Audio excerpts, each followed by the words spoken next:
일시삼각 충당금을 볼게. 비삼각 자산은 압축 기장 충당금이야. 사례를 통한 계산 구조를 이해를 보면 1월 1일에 화재 발생 건물이 있고, 화재로 이제 건물이 소실됐어. 장부가액은 200이었고 1월 1일에 보험금 300을 받았어.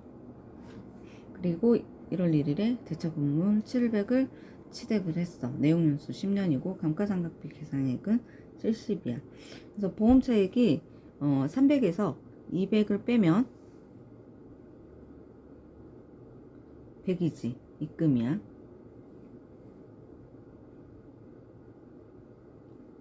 그래서 일시삼각 충당금은 100이 있고, 이거는 송금 산입해서 마이너스 유보가 되는 거지. 그래서 이거 보험차익을 이제 그대로 두면은 보험금의 일부가 세금으로 유출돼서 대체 자산 취득이 곤란해져. 그래서 이거를 일시에 삼각할 수 있도록 한 거야. 이거 손해 본 거잖아. 어쨌든 화재 때문에 손해를 봤는데 이제 보험금을 받은 거지. 보험 차익이 이제 100이 생긴 건데, 이거 그대로 두면 이제 100만큼에 대한 법인세를 낸다는 거야. 그래서 안 좋은 거지, 법인세를 내는 거는. 그래서 이거를 이제 송금 산입으로 100만큼, 지금 보험 차익 금액이 이제 100만큼, 보험 차익이라는 계정이 300이 있었겠지. 그런데 이제 건물은 없었으니까 100만큼에 대한 손익계산서에 이익이 있었을 거야. 그래서 이거를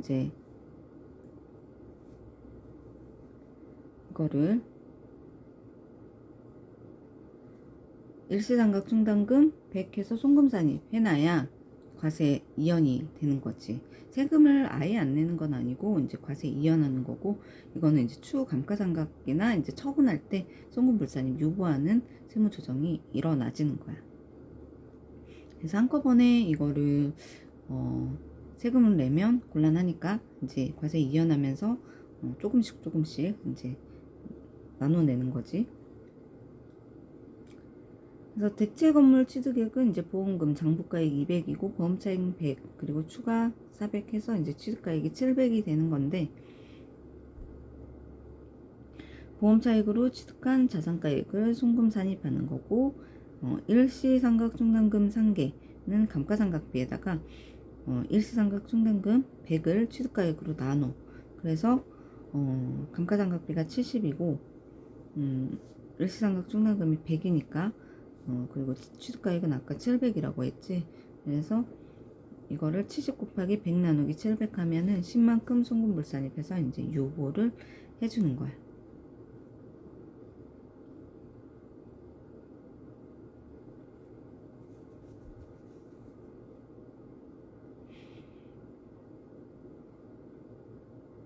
그래서 결론적으로 내용연수가 10년이니까 매년 이제 그 일시삼각 충당금 100을 10년에 나눠서 10년에 걸쳐서 10만큼 매년 이제 10씩 들어가서 가서 이제 10년 딱 되면 마이너스 유보되는 게 점점 매년 플러스 10씩 유보가 되니까 10년 지나면 이제 마이너스 유보가 없어지겠지.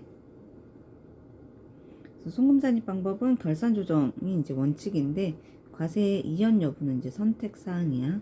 그래서 신고 조정에 의한 송금 산입도 허용을 해주고 있어. 왜냐면 이거는 이제 기업회계에서 일시삼각 충당금의 비용 계상을 인정하지 않기 때문에 이거는 회계 처리를 하지 않았다 그러면 신고 조정으로 이제 송금 산입을 해준다라는 거지.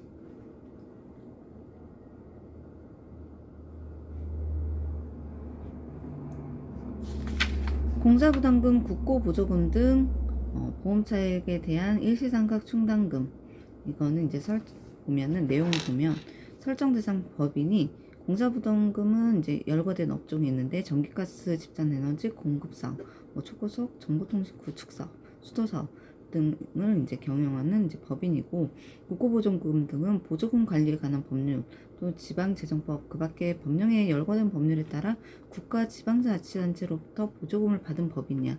그 실제 그 회사의 그 기장 같은 걸 하다 보면 보조금 받은 회사들이 많아. 그랬을 때 일시상각 충당금 이런 것들을 설정해 줘야 되는 거지.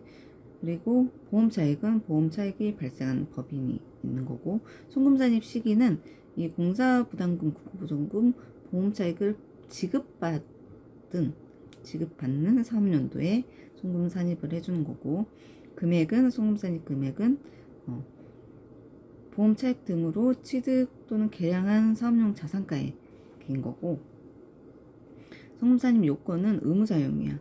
그래서 이 보험차익 등을 지급받은 사업연도의 다음 사업연도 개시일부터 1년, 보험차익은 2년이고 1년 이내에 관련 사업용 자산을 취득을 해야 돼.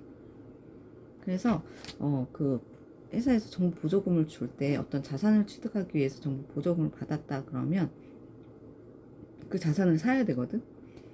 그 자산을 사지 않으면 이제 회수 요건도 있고, 그래서 이런 보험차익은 2년인데 국고보조금을 받았다 그러면 1년 이내에 해당 자산을 이제 취득을 해야 되는 거고, 의무 사용인 거지. 송금산입을 받으려면. 입금산입은 이제 일반 환입했을 때 감가상각비 또는 처분할 때 입금산입 되는 거고, 일시환입 한다 그러면 다음 해당 사유 발생일이 속하는 연도에 입금산입을 하는데, 의무 사용 기간 내에 사업용 자산 미취득. 그러니까 아까 1년 송금산입 요건은 그 국고보조금이라고 하면 1년 이내에 해당 자산을 사야 되는데 안 샀어. 그러면 다 일시 환입 시켜버리는 거지. 그리고 사업용 자산 취득 전에 폐업 또는 해산했다 그러면 요거는 이제 다 일시 환입시켜. 송금산입 했던 거를 그냥 전액 다 입금산입 해버리는 거지.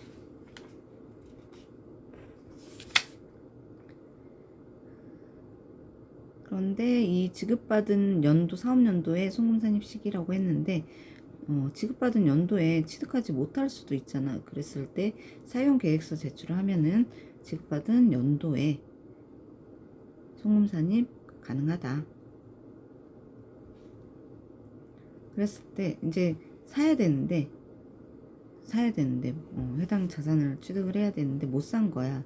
그래서 이걸 언제 사겠다라는 이제 사용계획서를 내면 그 돈을 받은 때, 지나고가 아니고 그 돈을 쓴 때가 아니고 받은 때에 송금산입 가능하다라는 내용이지. 그래서 국고보조금이 있었을 때 회계 처리하게 되면 국고보조금에 대한 내역이 있을 거니까 그 내역이 있으면 이거를 일시상각 충당금으로 이제 송금산입을 해줘야 되는데 그 자산 취득한 내역이 없을 수 있잖아. 회사에 요구를 했는데 못 받았어. 없대. 산 게 없대. 그러면 이 사용계획서를 이제 제출을 하면 송금산입을 할 수 있다라는 거지. 회사로부터 받으면.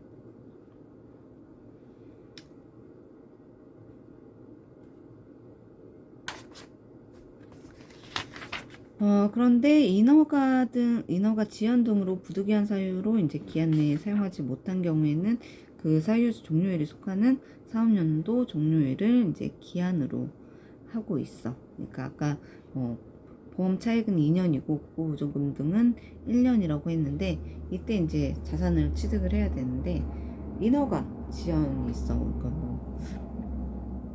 뭐 시군구청에서 어떤 인가나 허가를 받아야 되는데 그걸 못 받았어. 그래서 기한 내에 못 썼을 때는 해당 그 사유 종료일이 속하는 사업연도 종료일. 그래서 지금 10월 31일이다. 그러면 이제 12월 31일을 이제 기한으로 한다라는 거지.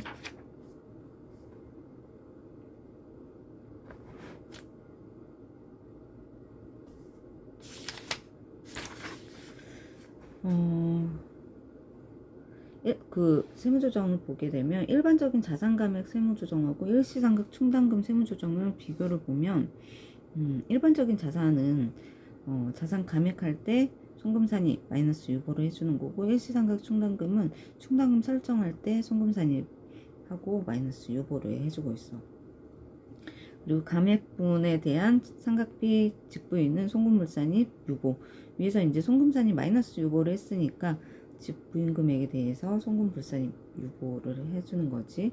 근데 일부만 하는 거지. 일부. 그래서 송금불산입 금액은 회사 상각비 곱하기 감액분 나누기 자산가액으로 해서 아까 그 100이 있었는데 보험차액으로 인해 일시상각 충당금 송금 산입된 금액이 100이 있었는데 상각비만큼 10으로 해서 이제 매년 10씩 넣어서 했던 것 같은 똑같은 거지. 그래서 그 10을 송금불산입 요구하는 거고, 이게 이제 과세 이전이라고 보면 돼. 그리고 일시상각 충당금은 상각 시부인 계산을 회사 상각비에서 상각 범위액으로 이제 해서 넣는 거고, 상각 시부인 계산은 회사 상각비에서 상각 범위액, 일반적인 그 자산가액 조정은 그렇고, 일시상각 충당금의 조정은 충당금 상계는 이제 송금불산입 요구하는데, 이 송금불산입은 송금 인정 등 상각비 곱하기 충당금 설정액 나누기 자산가액. 그리고 회사 상각 이거는 이제 작은 금액. 회사 상각비하고 상각 범위액의 작은 금액, 이 둘 중에 작은 금액하고 충당금 설정액을 자산가액으로 나눈 금액인 거지. 송금불산입 되는 금액은.